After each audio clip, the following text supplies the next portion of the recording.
em razão da agenda do presidente, mas aqui nós nos colocamos exatamente para complementarmos as informações.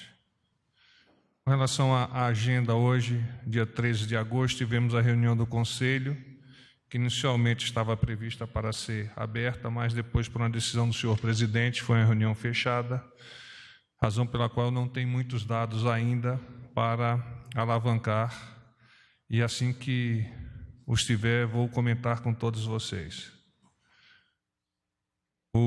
Às 14h30 nós tivemos o ministro Jorge Antônio de Oliveira Francisco, que é o ministro-chefe da Secretaria-Geral da Presidência, que foi acompanhado do subprocurador Mário Luiz Bonsaglia, que é um dos integrantes da lista tríplice para a sucessão na PGR. Como de praxe, o presidente tem recebido os candidatos ao cargo de Procurador-Geral da República para, a partir desta conversa, deste conhecimento, tomar a decisão mais madura possível na indicação deste cargo que é tão importante para a nossa República. Pois o presidente teve despachos internos com alguns ministros, o ministro Sérgio Moro, com o ministro Marcos Pontes, e agora encontra-se na solenidade de condecoração de comendas da Ordem do Mérito Judiciário do Trabalho. Vamos a alguns assuntos referentes aos nossos ministérios. Ministério da Infraestrutura. O governo comemora mais uma rodada de leilões de concessões de 3 áreas portuárias. 2 delas são em Santos, destinadas aos produtos químicos, etanol, derivados de petróleo, fertilizantes e sal, e a outra em Paranaguá, destinada à movimentação de celulose. Os arrendamentos propostos no leilão de hoje objetivaram a ampliação da infraestrutura, estimulando a expansão de investimentos do setor privado, geração de empregos e renda, o aumento da eficiência e a capacidade na movimentação dos portos. Com o leilão das 3 áreas portuárias, foram arrecadados 149 milhões de reais e garantidos 420 milhões de reais em investimentos. O Ministério da Infraestrutura atinge, pois, a meta de 26 ativos leiloados em 2019, no contexto do Programa de Parcerias de Investimentos, o PPI, coordenado pela Casa Civil da Presidência da República. Segundo o ministro Tarcísio de Freitas, abre aspas, o sucesso de hoje mostra que estamos na direção certa.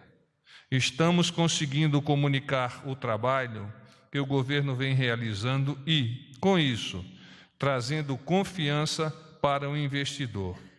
É o governo Bolsonaro construindo um novo Brasil. Fecha aspas. Ministério das Minas e Energia. O Ministério das Minas e Energia, MME, por meio da Agência Nacional de Mineração, publicou no Diário Oficial de ontem medidas regulatórias que objetivam assegurar a estabilidade de barragens de mineração, notadamente aquelas construídas ou alteadas pelo método denominado a montante, que passam a ser proibidas. As barragens que estiverem em operação na data de entrada em vigor desta resolução poderão permanecer ativas até 15 de setembro de 2021, desde que seja apresentado o projeto técnico executivo que contemple medidas que garantam expressamente a segurança das operações e a estabilidade da estrutura. Outro assunto, na área econômica, alvissareiro, foi o lucro apresentado pela Eletrobras no 2º trimestre desse ano. Destaca-se o valor líquido de 5,5 bilhões de reais no 2º trimestre de 2019, resultado 305% superior ao lucro de 1,3 bilhão de reais obtido no mesmo período em 2018. Coloco-me agora à disposição de vocês para eventuais perguntas.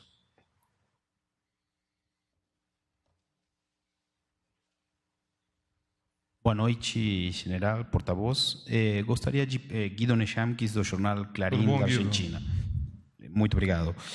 Gostaria de perguntar o seguinte, o candidato presidencial argentino, agora favorito ao governo, Alberto Fernandes, referiu-se ao presidente Bolsonaro como, aspas, racista, violento e misógino. E agregou que não tem problema, de novo aspas, em ter problemas com o presidente Bolsonaro. Eu gostaria de saber como o governo e o presidente Bolsonaro receberam essas palavras, essas qualificações, e se esse será o tom da relação bilateral do Brasil e da Argentina entre si, os dois maiores parceiros na América do Sul, em caso de uma mudança de governo na Argentina. Também gostaria de saber se a situação da Argentina, a nova configuração da Argentina, foi tratada na reunião do Conselho do Governo e em que termos? Muito obrigado. A sua segunda pergunta, havia a possibilidade de que isso fosse tratado, inclusive ontem conversei com o secretário executivo do Ministério das Relações Exteriores. Não obstante, eu não tenho como referendar esta informação em face de não estar presente na mesma. Mas isso estava previsto. Com relação à tua primeira pergunta, o presidente Bolsonaro, naturalmente, acompanha com interesse a corrida eleitoral na Argentina, pela importância das relações estratégicas entre os nossos países e para o futuro sadio da região sul-americana, do nosso subcontinente. O presidente tem se posicionado em favor dos governos que compactuam com os mesmos valores da plena democracia, do livre mercado e das liberdades individuais que o Brasil tanto lutou para resgatar na última eleição. Ele já declarou por diversas vezes o desejo de que a esquerda não retorne ao poder no subcontinente sul-americano, como vemos hoje na Venezuela. Com relação aos comentários específicos de um dos candidatos, o presidente declina de fazer qualquer referência.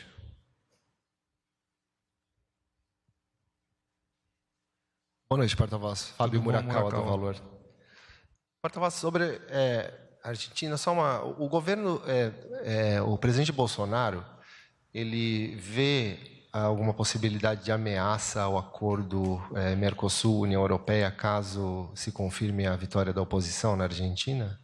Nós, no briefing de ontem, fizemos um comentário sobre os 3 períodos de tempo sobre os quais nós vivenciamos o Mercosul. O primeiro deles, de 90 a 2003, nós tivemos um Mercosul mais fortalecido pelo ideal de livre comércio, de democracia fortalecida, etc., etc. No segundo período, foi um período onde nós tivemos vários governos com caráter bolivariano. O Mercosul, ele teve uma rebarra, como o nosso amigo argentino pode compreender, com o fechamento do comércio, com aspectos ideológicos suplantando aspectos comerciais, e é sobre este ponto que o nosso presidente tem preocupação. Nós somos hoje um país, o Brasil e a Argentina, sobre o condão do presidente Macri, abertos ao mundo, abertos ao comércio, e por meio desse comércio capacitados a tornar as nossas sociedades ainda mais preparadas para o futuro econômico e psicossocialmente. O que o presidente Bolsonaro vem expressando, vem vocalizando, é um temor que haja um regresso a uma situação semelhante àquele período de 2003, 2015.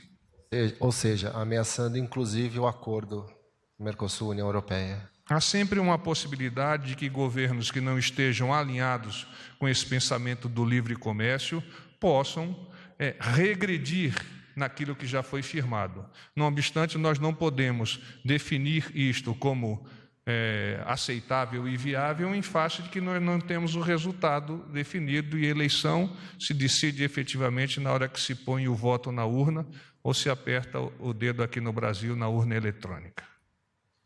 Bem, mas eu vi duas perguntas para o senhor, eu não sei se teve a oportunidade de ver, eu vou fazê-las aqui. Uma é com relação à situação do secretário da Receita, o Marcos Cintra. O presidente está satisfeito com o trabalho dele? Ele está balançando no cargo? O presidente já reiterou que confia nos ministros e na escalação dos times realizada por esses ministros. Nesse sentido, não é qualquer ingerência no trabalho do secretário da Receita Federal, desde que, segundo a ótica do presidente, as diretrizes e orientações que são premissas básicas estipuladas pelo presidente e pelo próprio ministro Paulo Guedes sejam seguidas. Então, reafirmando, o secretário Marcos Cintra tem todo o apoio e respeito do nosso presidente. Ótimo. E, para encerrar, a pergunta sobre mudanças que estão sendo feitas aqui na estrutura de comunicação do governo, afetará inclusive o senhor, né, porta-voz? Queria saber quando sai o decreto com essas mudanças, né? E se o conteúdo é esse mesmo que está se falando, o senhor sai aí do guarda-chuva da SECOM e fica diretamente vinculado ao ministro Ramos. Estão sendo estudados novos posicionamentos da estrutura da Secretaria de Governo. Dentre esses posicionamentos, uma eventual alteração da estrutura da SECOM. Não obstante, nós temos que aguardar a firma final do decreto para então entendermos bem como isso vai ser qualificado. Mas é importante destacar a importância da sinergia que a Secretaria Especial de Comunicação tem atuado juntamente com o gabinete do porta-voz para melhorar a comunicação do presidente, entendendo que a comunicação do presidente e da presidência são responsabilidades da Secretaria de Governo. Então, há um contexto maior e a condução desse contexto maior é da alçada do senhor ministro Luiz Eduardo, que vem estabelecendo, por meio das suas diretrizes, um caminho bastante salutar para o domínio da narrativa em relação ao presidente e à presidência junto à nossa sociedade, e em particular à imprensa, que é a tradutora desse pensamento. Boa tarde, porta-voz. Matheus, da TV Globo. Bem, Matheus. Eu queria saber, são 3 perguntas. A primeira, se já tem uma data para que o presidente da República formalize a indicação do deputado Eduardo Bolsonaro à Embaixada do Brasil em Washington. O documento já está praticamente terminado, está nas mãos do ministro Jorge, que o despachará com o senhor presidente. Então, o documento ainda não foi avançado em direção ao Senado, mas está, como eu disse, praticamente terminado. Então, não há uma data, mas o prazo nos parece o mais curto possível. Ok. A segunda pergunta, o senhor não citou na agenda uma reunião com o ministro Weintraub, que entrou na agenda já no fim da tarde. Ela aconteceu? A gente pode saber o tema? Com o ministro Abraham Weintraub. Realmente, aconteceu a entrada da agenda, ela não sei se ela já chegou a ser atualizada. Eu não tenho o tema da agenda, em função de não ter conversado com o presidente, mas eu peço que a minha equipe identifique junto à AGAI o que foi tratado e aí nós te encaminhamos por meio da lista de e-mail. Ok. E a terceira pergunta, porta-voz, eu queria saber se a presidência comenta a declaração da senadora Simone Tebet, hoje em entrevista à Globo News, ela que é presidente da CCJ do Senado, disse que o presidente Bolsonaro pode ajudar na reforma da Previdência, abre aspas, ficando calado, não sendo adversário do próprio governo.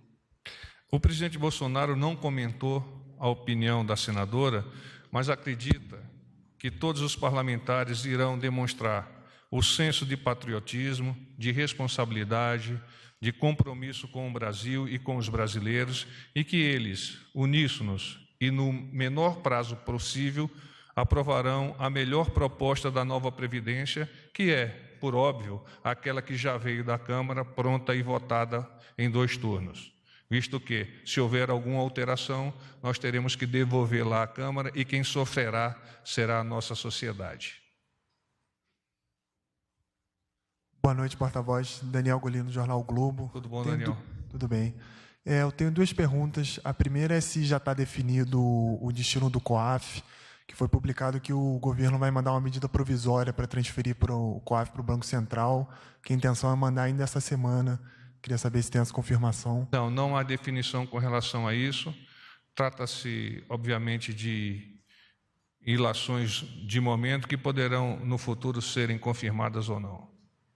E a outra em relação à expulsão do deputado Alexandre Frota do PSL, porque ele se filiou ao partido a convite do próprio presidente e o motivo da expulsão foram críticas ao presidente. Queria saber se ele fez algum comentário sobre isso. O presidente entende que a expulsão do deputado é uma decisão que compete exclusivamente ao diretório do partido, que segue as normas estabelecidas por aquela organização partidária. Dito isto, o presidente nada mais comentará. Boa noite, porta-voz. Cláudia Gonçalves, da Record. Com relação àquela mais uma morte no Rio de Janeiro, né, de um jovem que ia treinar no América e tudo mais, que foi vítima da ação policial. E pensa-se em mudar o protocolo, né, de ação desses policiais. O presidente ele comentou alguma coisa sobre esse caso. Que medidas o governo está pensando em dar agora início ou continuar para mudar o problema da segurança pública no Brasil? Obrigada. O presidente, especificamente sobre esse caso, não fez comentários, não obstante, ele vem expressando, vem avalizando o pensamento que é dele, por meio do ministro Sérgio Moro, de que o pacote anticrime, que inclui, dentre outras ações que vão fortalecer o trabalho da segurança pública, deva ser o mais rápido possível analisado e votado no Congresso. Neste pacote, nós temos algumas das respostas necessárias para o atendimento à solicitação da sociedade, que é, ao fim e ao cabo, que a segurança pública seja efetiva, eficaz e eficiente por meio dos seus órgãos de segurança pública, quais sejam as polícias civis e as polícias militares. O presidente não comentou questões referentes ao protocolo, não obstante entende que as regras de engajamento devem ser pensadas, devem ser maturadas, devem ser aprofundadas e devem ser testadas. É isso. Pessoal, paz e bem.